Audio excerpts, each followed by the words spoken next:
Hey everybody, and welcome to a Tower of Babel Watchmen breakdown. My name is Dan D'Souza. I'm joined by Jeremy Kozier. Hello. Now, we aren't actually going to be breaking anything down yet. The show hasn't aired, but we want to give you an idea of what we're going to be getting into. So starting Sunday, October 20th, the Watchmen show airs on HBO. Following that, we're going to be breaking down each episode one by one, very similar to if you're familiar with our Game of Thrones podcast. It'll be a very similar format to that. So Jeremy and myself, both huge fans of the original novel and the movie. Yeah, written by Alan Moore, drawn by Dave Gibbons. Now the show is going to be, it's kind of show run by Damon Lindelof. That's his name, right? Of Lost fame. Of Lost fame, correct.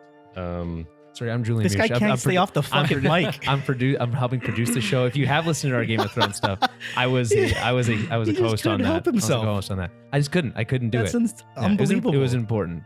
Go ahead. I'll just do a quick summary of HBO's, it's kind of a summary of what the show is. Set in an alternate history where masked vigilantes are treated as outlaws, Watchmen embraces the nostalgia of the original groundbreaking graphic novel of the same name while attempting to break new ground of its own. And everyone can go look up the trailer. I think there's a couple trailers, but there's just the main one.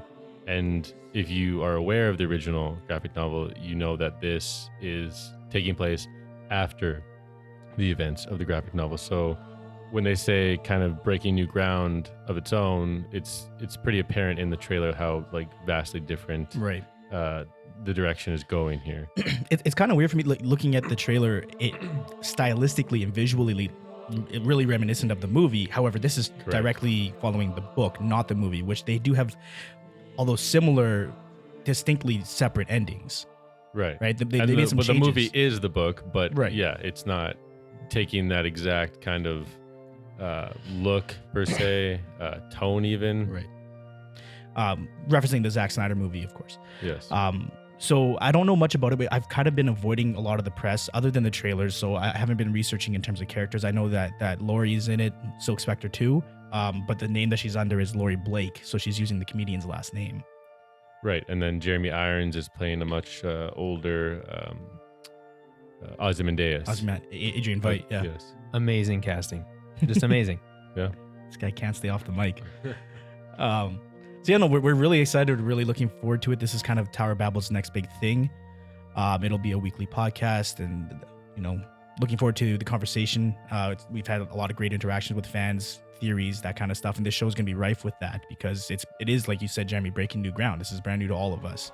There's no subject material to go back to.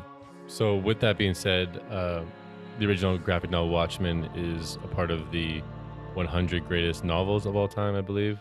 Certainly one of the greatest graphic novels of all time, if not just novels 100%. In general. So it's in that pantheon of like legendary status for good reason. It mixed true events, so an alternate history kind of take, very political, and it was kind of the first deconstruction of superheroes. Yeah, it sort of paved the way for a lot of what we know now, these sort of like darker, more realistic, gritty superhero stories that are very popular now.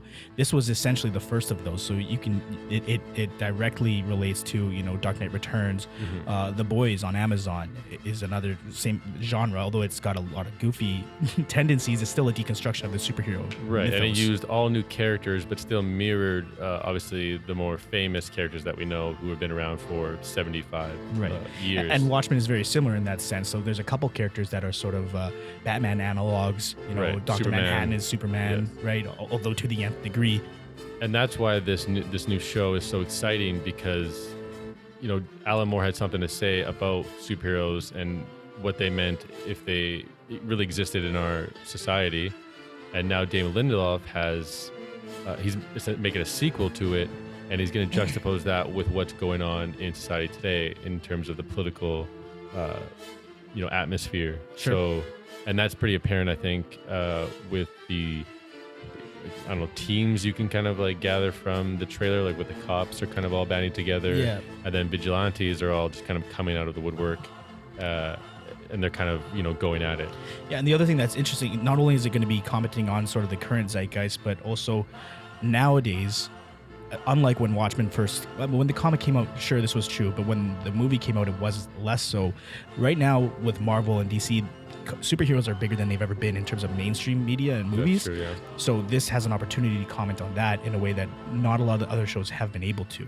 The Boys does come to mind, and Deadpool obviously is a parody to a degree, but this can do it in a different fashion, and I'm really excited to see what they can do.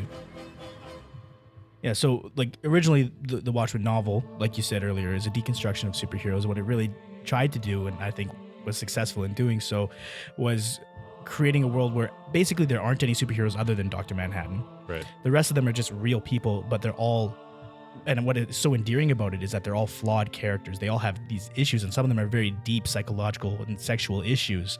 And that like in reality is probably kind of what it would take for someone to dress up the way that superheroes often do and go out and fight crime the way that they have. So it's again, like a more gritty and realistic version of this. Before that was a trend.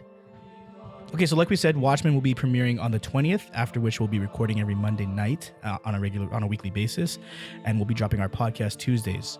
You can find everything we do at towerbabble.ca. Follow us on Twitter at towerbabblecast for the most up-to-date information.